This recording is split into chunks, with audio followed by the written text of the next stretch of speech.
What's up, everybody? This is Roberto Lorenzo Ferguson, Robert Ferguson, and welcome.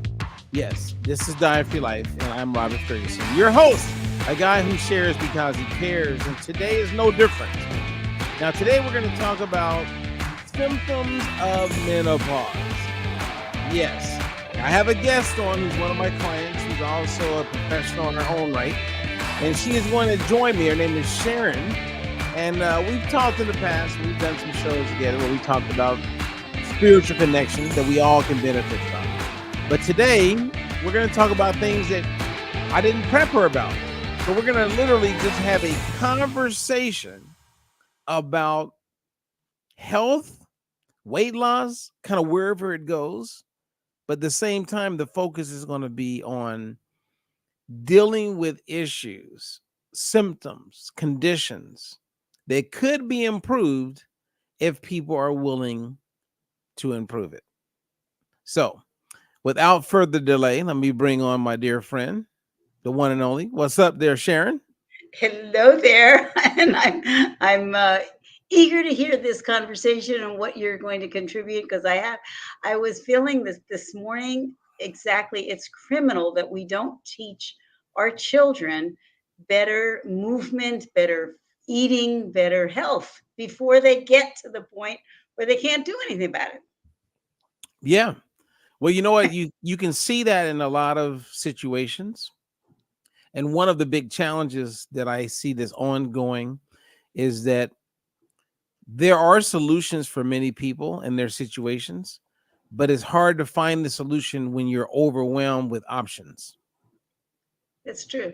Right. And so how do you know what's real and what's not? Because you have friends down the street who are promoting supplements. You have friends across the country that are telling you to go to certain therapies. Everyone seems to have some type of opinion about what is best when it comes to people's health. Yeah. And today I wanted to talk about menopause because, I mean, I don't know about you, but there's a lot of symptoms, and one of the real common ones is night sweats. You ever experience night sweats? I experienced night sweats. I did not experience a lot of the other symptoms that a lot of women have, and I'm not sure how I was spared that, but but I did get a lot of night sweats. I did. What are some of the symptoms you've heard people complain about when it comes to menopause? Uh, Besides the sweating that would come out of the blue for all day long with people and night sweats, but there were mood changes and inability to cope with a lot of things that were coming there. It's like, whoa, like anger issues, stuff like just their whole hormonal balance was like so out of whack. um at the time that I was going through it, I was in a marriage that was on its way out, and so whatever those symptoms were, I was attributing to to my marriage at the time.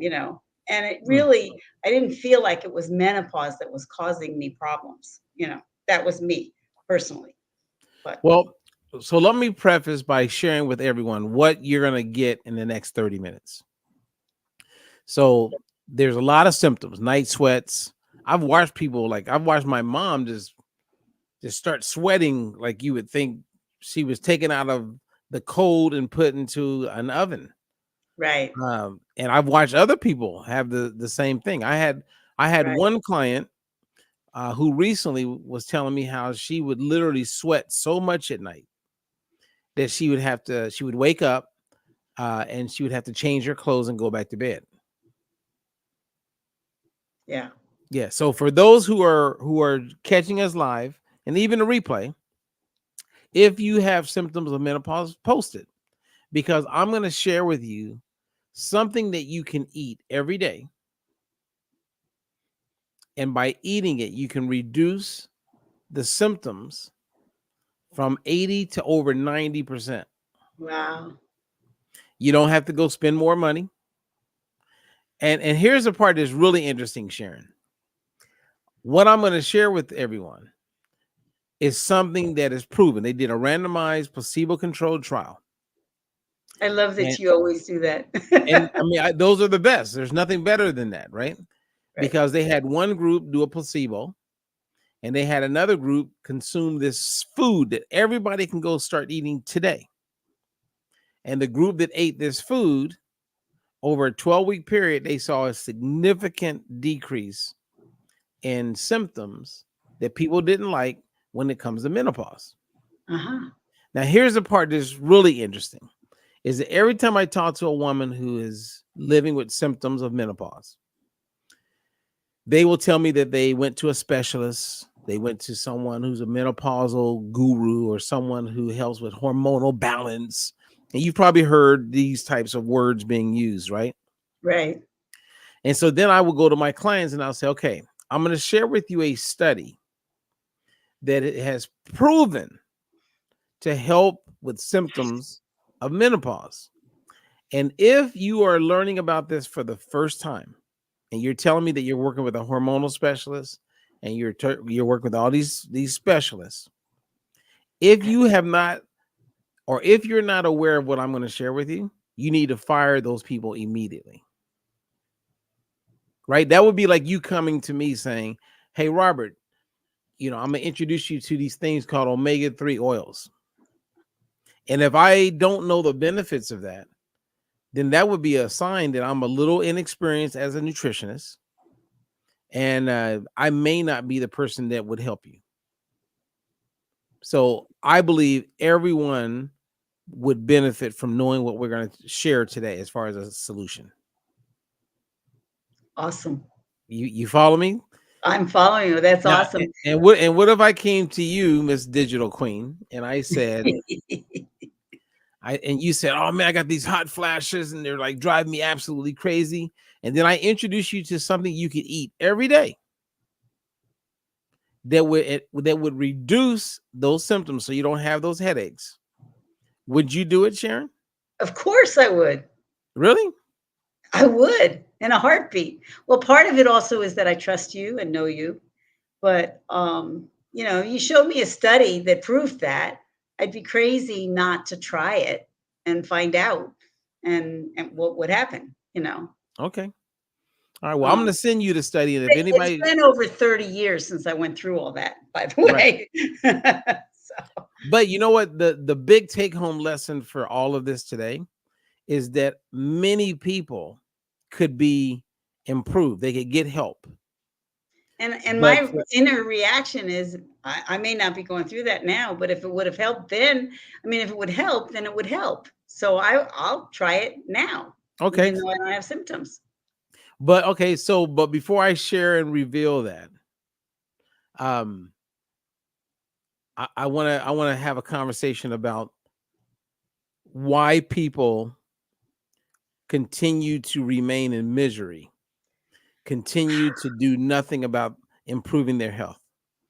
And I want to go there because you've probably heard this story. I first heard this story from Les Brown. And it's a story about how he tells a story, and I've heard other people share the story. So I'm just going to create my own story. It'll be the same as far as the take home.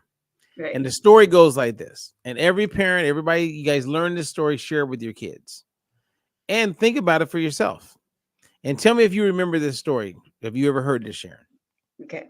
So the story is that every day this dad and his son would walk in this neighborhood, and they would walk past this house. And on the porch of this house is this older man. And right next to him is his dog. And the I've heard this dog, story. every time they walk past the dog is moaning. And it seems to be in pain. It's dealing with something. You've heard the story, right? I've heard this story. Okay. So then one day the little boy stops because it's really bothering him. He can hear the dog in a lot of pain. And they ask the man, they go, hey, what's wrong with your dog? And the man, without any hesitation, says, oh, he's lying on a nail. And the kid and his dad are like, he's lying on a nail and it's painful. Why don't he just get off of it? And the old man sitting on the porch goes, he's not ready. And the moral of the story to me is that people are experiencing a lot of pain. They're lying on nails and they continue to do nothing about it. Robert, you're bringing tears to my eyes because I'm going through that right now with people I love and watching them lie on the nail. And I just want to, I literally, I feel like crying because what you're saying, I don't, we have to do something different if we're in pain. Right. So the psychology, right, which I would love to talk about, I think this could help people, is how do you get them off their nail? Right. And if you don't mind, maybe you can tell us what nail they're lying on, because I believe a lot of people are lying on they have their own nails. And even when there's proof that comes in front of them, even though I have a solution for night sweats, right, and the challenges of menopause, I can put it in front of someone. I can say, this can help you. Here's the data, is substantiated. Here's the proof that says if you do this, if you eat this one thing, it's going to help you. A lot of people still do nothing, right? There's people who got up this morning and put on their jeans and they were tighter than they would like them to be, but they will lie on that nail of the tight jeans or being overweight and do nothing. So I'm curious. I would love to hear from other people. Like, why do we continue to lie on the nail? There's two things that come to mind as you say that. One is the authority of the person who is sharing the possibility of change. We as a culture rely ridiculously on uh, the medical profession, which only knows what they know and and and doesn't know any more than that, you know. And the second thing is something that I know is near and dear to your heart is sleeping with the enemy. I mean, being able to stand up to a spouse or a partner who doesn't want you to do something is very challenging for people who are very dependent on that person's approval. And Right. so, I think those are the two things that come to my mind as to why people stay in a situation that is toxic or that is, causing them even more pain. And it it's crazy making to me that Mm-hmm. that people keep doing that, and I mean, I try to root out ignorance and my any prejudice that I have that I know is a prejudice that comes from ignorance. I work on change on getting more information so that I can be more balanced. But most people don't live that way. I mean, that just happens to be who I am. Um, Okay. Well, good. Well, so I want you to go back 30 years ago when you yeah, were going through the whole menopausal experience. right. And did you have any symptoms? I mean, for clarity, The, back the then? the biggest symptoms I had were night sweats, Okay. which were formidable. I mean, sometimes I'd get up in the night and I would go to in the middle of the night, I'd go to a nearby hotel that had a swimming pool and I'd swim 100 laps just to move my body out of that situation. And and the other thing is that I had less patience for things, that were not working. But I also was aware that I had wanted to have children and it didn't happen. I had spent $35,000 on in vitros. And so I had a kind of early menopause. I was like started at like 46, 47. Mm. And when that marriage broke up, my cycle started again. It was like, "Oh boy, I'm alive. I can do this." And then when I realized I probably wouldn't get pregnant again, it went away again. So it was like it was coming and going for me for a couple of years until I finally gave up on the thought of ever getting pregnant at 50. And menopause.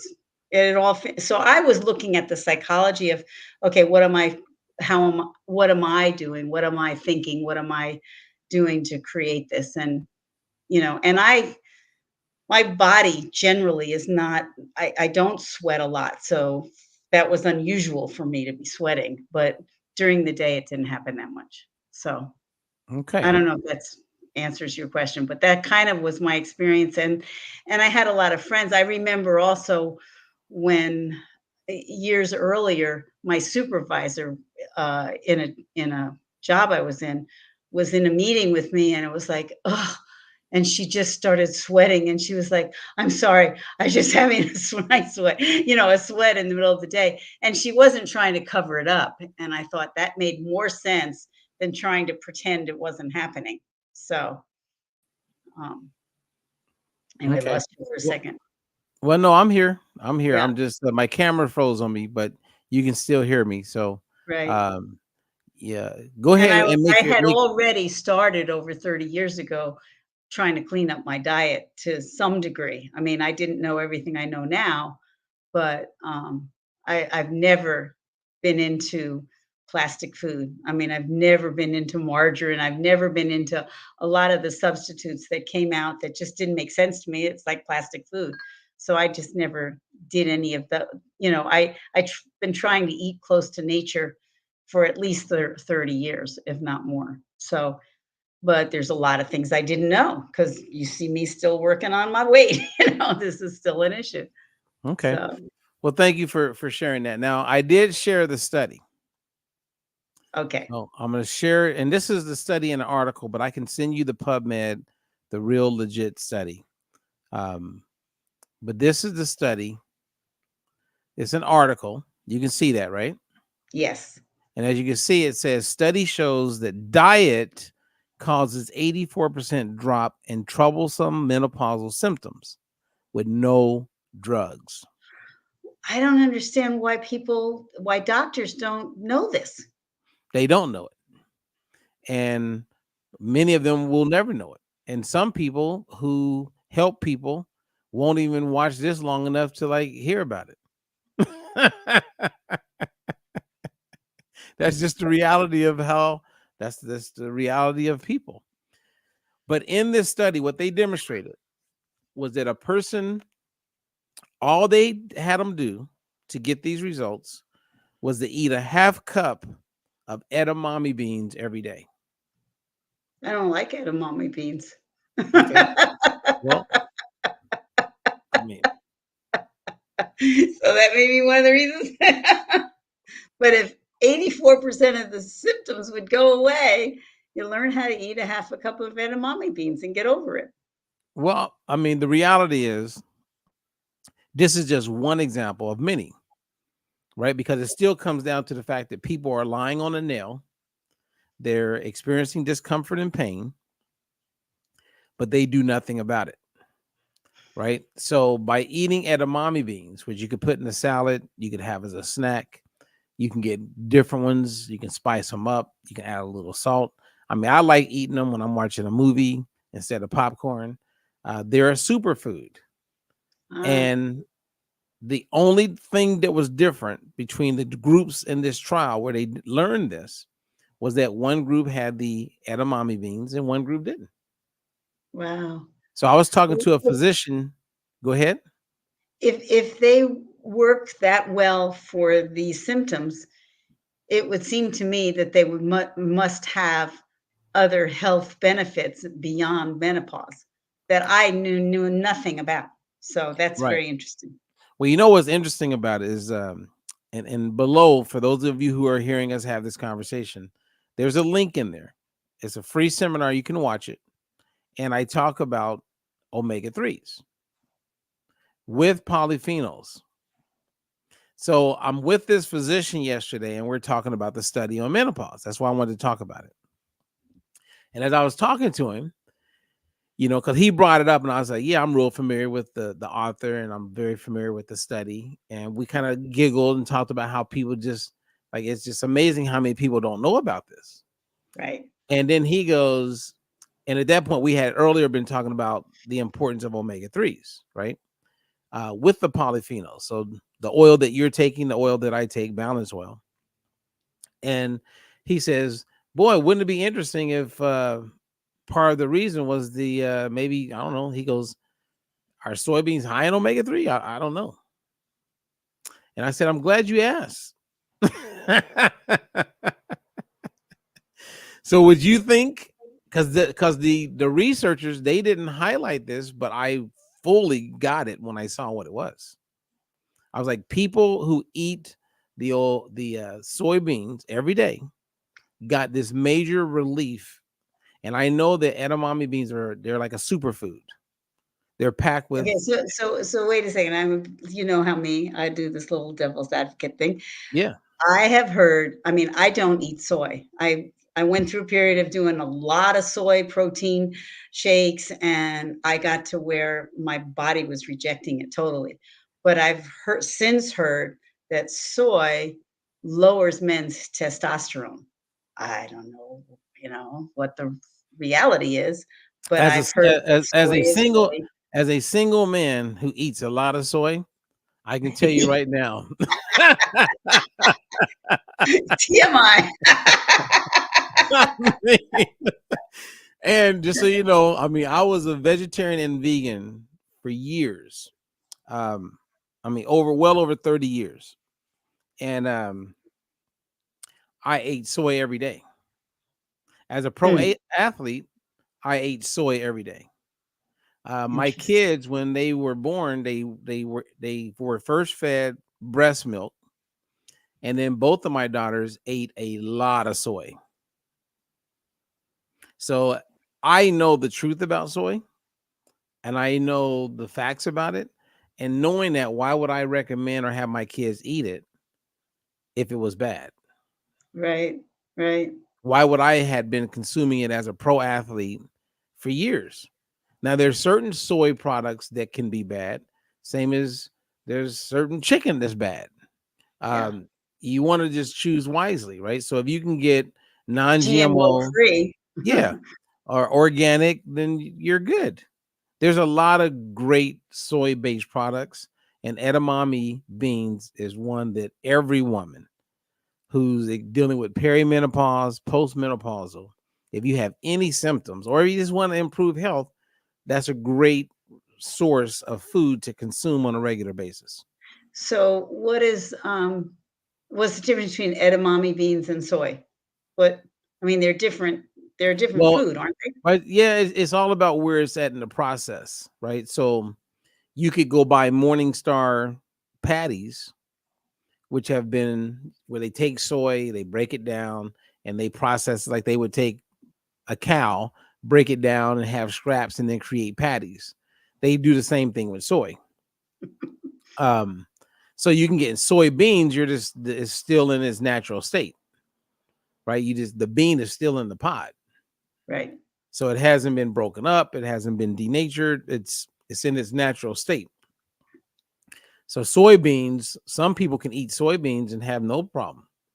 But then ultra processed food made of soy, then they have a problem. Okay. You see what I mean? So, Yeah. but edamame beans can be your friend. Well, I think at the time that I got to where I rejected soy altogether I was doing Metafast, which has got a new name now, but it was like this stuff is really bad for me, was my conclusion. Um, Now, did you do Metafast is now Optavia? yeah, Okay. yeah, You know yeah, that's yeah. one of the worst diets ever Yeah, made available to the public. right. So my conclusion was that the soy was bad. I didn't recognize all the rest of how bad it was. Yeah, I mean So that really is like one of the worst nutrition plans. Like if you don't like someone, have them do Optavia. And and and and I would say that if they my do brother-in-law Optavia, lost over 100 pounds on it that he gained back, and now he's lost 75 on Golo, and he'll gain it back no, no, or not. Optavia is. I mean, I've done talks on Optavia. The sad part is that it's introduced to people through network marketers, Yeah. and you become a coach, and you get people eating. So you have people who are guiding people who are uninformed, and they're being guided by misinformed people who Well, isn't now that have. true about a lot of the nutritional supplements that are out there?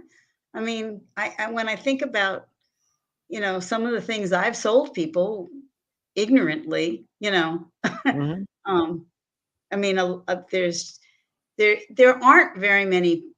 Well, I shouldn't say there aren't very many, but there are very few people that I know who go the distance to get research. Now, I know some people besides you that do, but not very many of them. And so the discernment, how do you discern what's good for you or not, is a challenge because most people, they just want results. They don't really want the information. They just want, Right, oh, and I, until they're in a until they're losing their health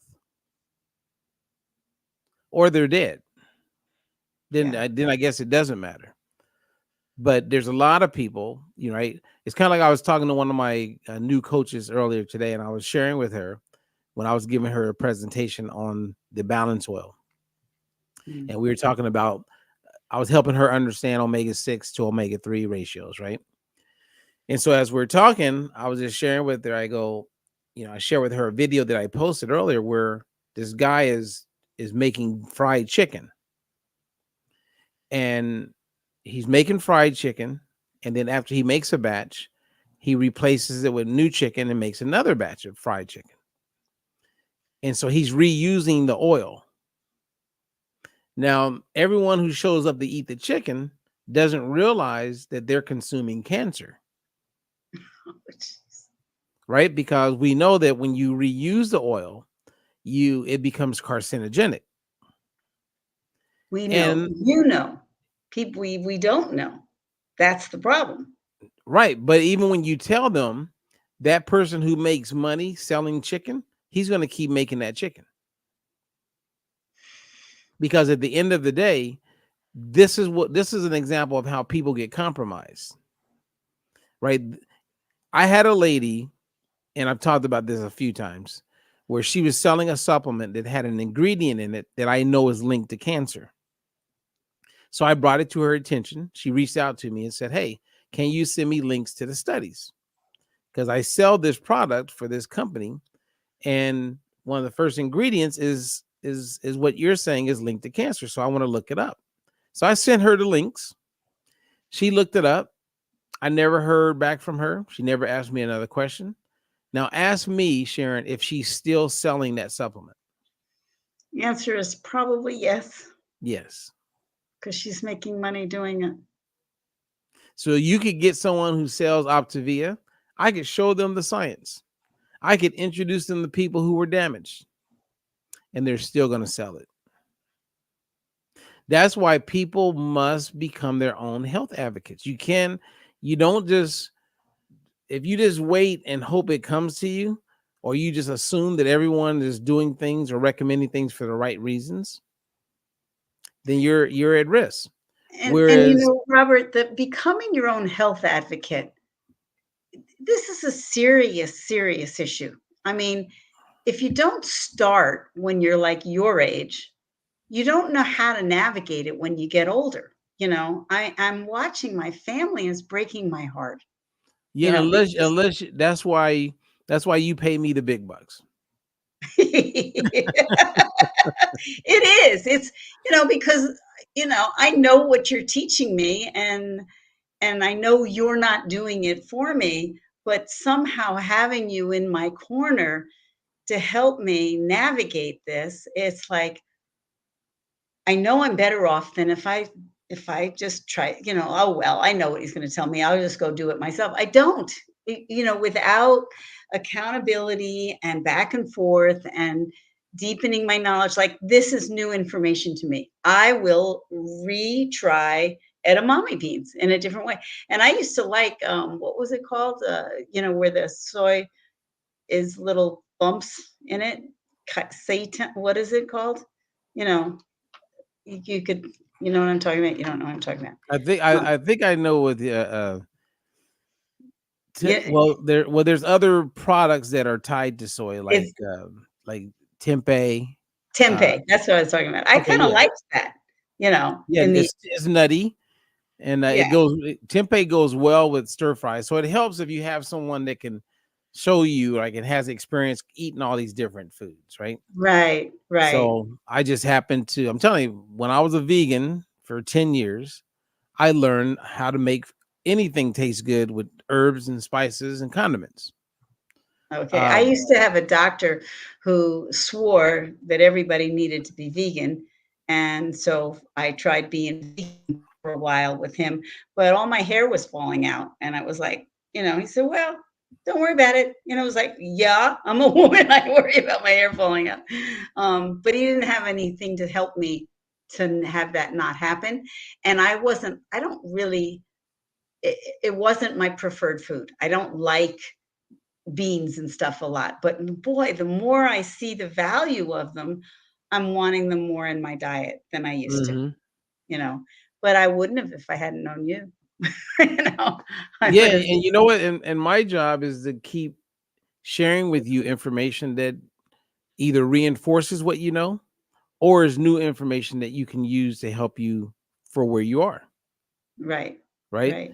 The goal is identify the nails that you're lying on in your life and then to figure out what can you do to get off those nails. That's a yeah. Yeah. And that's across the board. It's not just with food. For people who just keep on laying on the nail. Yeah. And they will, and this is not to beat up on anybody. no, It's just the reality of what we know to be true. And so the goal is, okay, you know you're on a nail, you know it's uncomfortable, you want to get off, but for some reason you don't want to leave, you don't want to get off. I think part of it for people is to actually identify what it is that's causing them the pain that they're in. To because they're just so busy complaining about it that they don't recognize, okay, what are their thoughts? What is their participation in being in pain? And when you get, and saying, you know, well, if it gets too bad, then I'll move. And I can't tolerate this. I'll Wait, say to somebody, "Well, wait a minute, you are tolerating it." actually, let's build on this, right? So earlier, for those of you who are coming in late, uh, I gave the example of this dog that's sitting on this porch and it's in a lot of pain, sitting next to its owner. And every day, this little boy with his dad would walk past this dog on the porch who was moaning and groaning. And one day, they asked the old man next to the dog. They said, "Hey, what's wrong with your dog?" And the old man said, "He's lying on a nail." And then the obvious response would be like, "Well, why don't he get off of it? Then he won't be in pain." And the old man basically said, "Well, when he's tired of it, he'll get off of it." But, inside me, I know that's a story and it's kind of funny and not funny, but why, as the owner, does he not take his dog away and pound in the nail so it's not there anymore? You Well, know? because when you do that, what do you teach? You don't teach independence, you teach codependence. And the goal is that you want people to be independent, right? Because if he moves the nail, okay, for now that's good, but another nail will show up. And Mm, eventually, if the dog never learns to get off the nail, it'll never know. So when the old man is gone, then the dog never learned. I guess I'm feeling like, well, he could remove the pain for now until he finds another Right. nail. And that's what a lot of people do. It's kind of like, I remember, and this is probably not the best example, but when I was a little young kid, there was a big kid that was chasing me, and he was older than I was, and he was really tall. He's like 6'8". And so he's older than I was, and I was probably maybe 10 or 11 years old. So I would start running from him, and I run, and then my mom's boyfriend at the time comes out of the house, and all the kids are around, right? And it's a fight about to happen, and he makes me go back outside and says, "You're going to confront this bully." Yeah.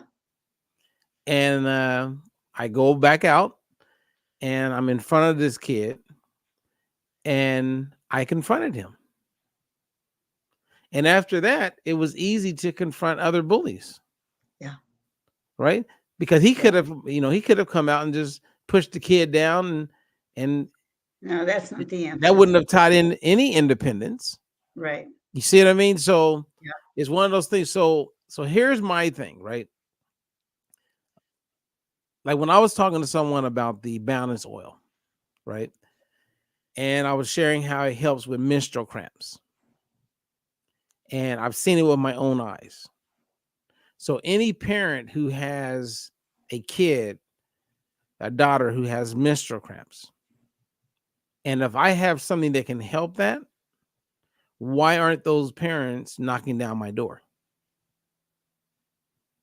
Because they don't believe you. Is that what it is? I don't know if that's it. Maybe they just don't Well, want I'm to do trying something to think of different. my own objections in the beginning, like, oh, oil doesn't sound like it tastes good. Or, I mean, it's so outside of what we're looking at every day. And it's, and yes, there's a blood test that shows, but it doesn't compute on how it's going to feel in your body. It doesn't compute to just know that. And all I know is I've been getting healthier, but I don't really know, if I didn't trust your authority, there is no way I would have taken it. I'm sorry. I'm telling you. And now it's like there's a part of me that feels like I'm remiss in not sharing it with the whole world. But I'm tired of trying to share things that people are want to stay ignorant about. And it's a lot of effort to try to educate people about It something, is, yeah. you know. And so in turn, like the couple of people that, that I do have some authority with that I've said, I but there's only like two that have said yes, you know. And I'm sitting here going, and only one of them has actually ordered it. Yeah, So but it gets better. I mean, I do believe and feel that people want to be healthier. The dog, I believe, does not want to lie on that nail, because if you lie on that nail long enough, there's a good chance there will be an infection, right? right. And that infection is going to show up in other things, and then you're out of here. And the challenge is that a lot of people go all the way like that. I'm Yeah, sorry. I'm watching it, yeah. you know. And then they get to a place where some things is just not, you can't even reverse it, right? So if you're on dialysis and you're really going through it, there's a little light where you could potentially still get off of it. But for most people, they get on that, they're on it for life. So you're looking at 10 years they got, and the quality of life is not good, Yeah. right? It's Yeah. not good. And next thing you know, And it's to me, over. it's all about quality of life. I don't want to be 100 and decrepit, you know. So, I mean, I have fully got a lot of things left to do for the next 20 years to get to Amen. 100. But if I were in excruciating pain and, you know, I don't know what would happen. I really don't, but that's not going to happen to me because I'm doing the best I can, That's you right. know. And if you do the best, then we're good. Yeah. I've often thought if I couldn't, if I were bedridden or something, I would write books. I'd talk to people. I would do something. That's just who, I wouldn't go, oh, woe is me and be miserable and do that for the next 10 years. Or I just couldn't see myself giving up that way, Right. And and part of my check-in process with my sisters is, you know, do you choose life? And as long as they say, yes, I choose life, then they rally and they do the next best thing they can. But it's a shame that they didn't get this information 30 years ago when they could have, had less pain at this stage of life. Yeah. I mean, it's tough. I mean, a lot of people will go through that woulda, shoulda, coulda syndrome. Right. Um, But here's, hey, look, if the next 5 years of a person's life can be one of better quality compared to the next 5 years being one with low quality, I believe most people, if they believe it's going to help them, will choose better quality. If they believe. Yeah. If they believe. Well, Yeah. if you believe it, you can achieve it, right? Right. Exactly. Exactly. Yeah. And yesterday I had the worst headache I've had in years. I mean, so bad. The, the light behind me was bothering my eyes, and I put my mask on and I was listening to Dr. Joe Dispenza, who has taught me a lot about self-healing and the power of our mind. And I really didn't hear a lot of what he said, but I went from a 14 on a scale of 1 to 10 headache to a 2 within Mm. a couple of hours because I knew the power and how what we think about, we bring about. We know that. And if Hmm. I'm going to sit here and complain about my headache, I'm going to just get a worse headache. But if I'm going to go in and do the things that I know to do to relax myself to get out of it, because that's true about anything. It's true about weight loss too. And how I, go off on have been in the past, gone off and, well, I need a treat, and now the kind of treat I'm choosing for myself is I'm going to get some sashimi from Whole Foods, or I'm going to get a really good healthy smoothie with extra collagen in it. That's my treat. And ice cream's off the table. It's not going to give me what I want. So I Nope. want to feel better. It's going to move you from what you want. It's going to move me away from it. Yeah. It's going to block you. Like you So, ever heard the terms away motivation or toward motivation uh-huh. or away motivation? Like how some people are motivated to go towards something and other people aren't motivated to going towards something, right? Like if I say, hey, we're going to go to this beach in 30 days. So make sure you have your bathing suits ready. Knowing that it's in front of you, toward motivation would be like, all right, man, I'm going to work out every day because I know I'm going to wear that bikini. We're going to go to the beach. It's going to be great. But some people are like, they're not motivated by that. They're They're more, motivated. they're Pain. motivated to get away from things, right? So they want to get away from pain. So those people, they tend to wait until things get really bad before they're motivated to do something about it. Yeah. Right. So I've And always been motivated going towards something that works best for me. Um, because one's not better than the other. Just is learning how you're motivated, right? Because you can spin that and be like, I want to get away from what I don't want to happen. And that is that swimsuit not fitting.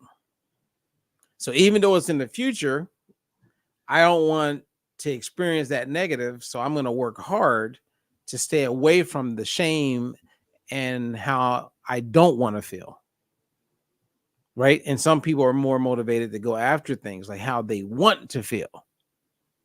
So, anyway, it's figuring that out and then setting your life up in a way where everything is moving you to where you want to be.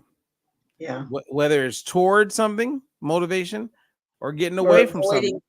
Yeah. it. But if you can learn to be motivated, I mean, most people are naturally motivated to get away from pain. But if we can teach ourselves to have a vision of the future and move towards it, it's going to be less. I think it's less painful along the way to make that shift. Because when you're just trying to get away from something, it comes back on you a lot. It's like, oh Yeah. well, never mind, kind of thing. But what I want to address, and maybe this is irrelevant to this conversation, but even when you just said that about wanting to avoid the shame of, not fitting in your bathing suit or whatever, so much of our culture around weight loss or has to do with body image and the way we're holding people, and and there was the Twiggy period, when you were supposed to be anorexic kind of thing. And people are not fundamentally looking at nutrition as health, as a way to avoid doctors.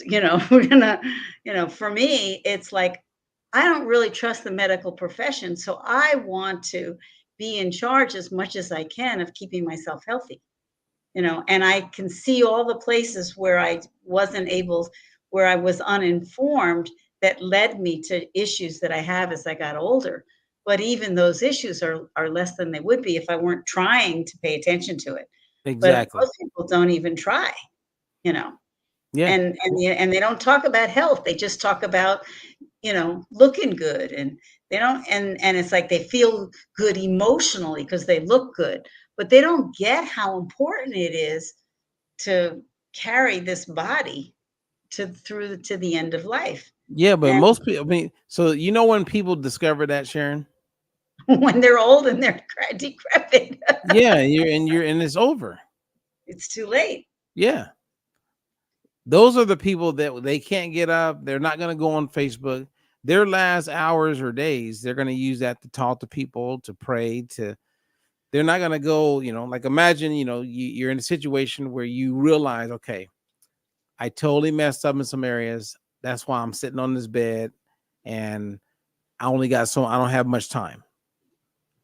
Those people are not going to go out of their way and go on Facebook and go, hey, everybody, listen, I messed up. I should have been taking balance oil. Right. Right, right, Like right. they don't I mean, know. my So they sister's don't get going to through tell us. this knee replacement right now. She's agreed to take the balance oil. Um, and it's after the fact, but I can't help but think that the balance oil is going to help with the recovery way better than not having the balance oil, right? Absolutely. Hmm. You know, but No, it it's is. It is. There is something going on in this country and all of North America where we are deficient in omega-3. yeah. So even in the study with the menopause, okay, the soybeans are there, but a half cup of soybeans when it comes to omega-3 is probably the equivalent of about a half portion of salmon Mm. when it comes to omega-3. And you need it more than, once a month, once a week. Right. You Well, need it, that's and where the supplement oil will give it to us every day. every day. So the take home for our talk today is to help people realize that we all may find ourselves lying on a nail and we will experience frustration, pain, discomfort, but yet we don't have to stay on that nail. Yeah. You can get off the nail. Whatever the nail is. Yeah. So you got to figure out what it could be. A spouse, which, a lot of people get that. Some people don't want to hear that, but that could be your nail. Yeah. It could be the friends that you spend your time around. And like the people that I would be more concerned with are the people who look fit. Because Mhm. every person that I've done the test on that appeared to be the most fit and works out the most, they have the worst numbers. Wow. Their test results are horrible. Now I get why. There is actually a reason, behind Why? all that. So the more active a person is, the more you're burning up energy. That means the more you need to replace things that are good that leave. That's a big part of it. A lot of times, if someone's a vegan, they're not getting enough omega-3 because your body can create a certain amount of it based on other things that you eat. There's a conversion, but it is nowhere near the same level as if you took in like oily fish, right? Or you took in the supplement. Right. But the benefits are without question. It blows my mind how many people would actually benefit. Same as the menopause symptoms. They don't have to have those night sweats. Right. They did a study. It's proven. There was a whole bunch of people. It wasn't like 1 out of 100 people got like benefit. Like all these people got benefit. So So anyone can who has you night have sweat, too much omega-3? Can you have too it'd much of that? be you could probably have too much of everything, but that would be very difficult to do. Yep. So other than that, so Sharon, give your last words of wisdom to those who want to get off the nail. I think we did a good job of explaining that. You agree? Yes, Okay. yes. What I would say is, if you're stuck on a nail and you know it, then figure out what it is and move. And if you move your body physically from one, even if you just take one step from your couch out into the room and make the determination, I am not getting back on that nail. I don't know what I'm going to do, but I know that it's time to get off the nail. That's the first step that they can do. Mm-hmm. And I also is get yourself a coach or a mentor or somebody who will help guide you through. It will navigate those issues. And frankly, nutritionally, whether you know it or not, get the test and see why you want your omega, you want this balance oil because it makes a difference. I don't know. Okay. That's Well, thank you for that plug there, Sharon. And and yeah, and I I can't wait. am as a result of this, I am going to open myself to trying edamame beans, which I wouldn't touch with the 10-foot pole before this conversation. Well, you know what? Do you like spicy food? No, Okay. All right. no. The only reason I asked, I was going to say, if you want to have a good experience and you like spicy, garlicky food, a lot of sushi restaurants will they give you the option. You can get edamame beans steamed and like a little bit of salt on them, or you can get like a garlic spice where they make them like really taste good, and which is my favorite. I like both, but I was just going to say, if you want to have a good experience, go to a sushi restaurant. You ever eat sushi? I eat sashimi. I don't particularly eat sushi because I like this. I just like the fish. Okay, so you'll go to a sushi restaurant and get sashimi. It's sashimi. That's what I do. Okay, so when you get there, you can say, "Yeah, can I get an appetizer of some of the edamame beans?" Right. And they're gonna give them to you. They'll be fresh and hot, and got you can eat them with a little salt on there. Yum yum. Okay. All I right. mean, that'd be a good way to like So experience. basically, what you do, a little recipe here, is you steam them and then you put a little spices that you like on them, and it doesn't, whether they're. Um, I mean, I do like very plain food. I'm not crazy Okay, about yeah, garlic. I I'm would just not get crazy about straight. anything that's got heat, Yeah, but yeah. anything else I do eat. Steamed edamame and with like salt With sprinkled on it. salt and pepper. Yeah, that's it. Yeah. And then Okay. once you know how you want it to taste, when you go to the store, they usually will sell them in different areas in the store where you can get them where all you got to do is warm them up in the microwave. Ah. Okay. Then you got a quick and easy snack when you're at home, or it could be the protein for when you make a salad, Okay. right? So I can make a salad instead of adding chicken to it. I'll just sprinkle some edamame beans on it. Okay. That are Right? already steamed. I mean, they're not Yeah, raw. they're Yeah. cooked. Yep. Okay. Do you ever fry them? No, you wouldn't. You wouldn't. You wouldn't put them in a stir fry. You You wouldn't. could. You could put them in a stir fry. Yeah. I mean, they're already cooked. You're just basically warming them up in the stir fry. Okay. So All it's right. just learning how to cook them. Okay. Well, when we get off this call, I'm going to Trader Joe's and I'm going to get some edamame beans because it's time. I need to get some food right Okay. now. And if they don't taste good the first time, don't give up. That just means you don't know how to cook them yet. Exactly. I hear you. Okay. Well, there you go. All right, everybody. We got Sharon Gist, the digital queen. Any last words, Sharon, before we say goodbye to Oh, I these spelled amazing queen people? wrong. My last words are take care of your health and your body. It's not you don't need to look skinny. What you need is to be healthy. That's Oh, what we're working for. there you go, guys. Good words. The one and only Sharon. Thank you, Sharon, for being flexible and having this conversation today. Well, thank you. Thank you. This is awesome. All right. And And we'll be it's back, my you guys. pleasure. We will be back and we'll just keep it moving and keep growing. Yeah, I like this. Thank you. All right. You have a good weekend, Sharon. You too. All right. Bye-bye, everybody. Adios.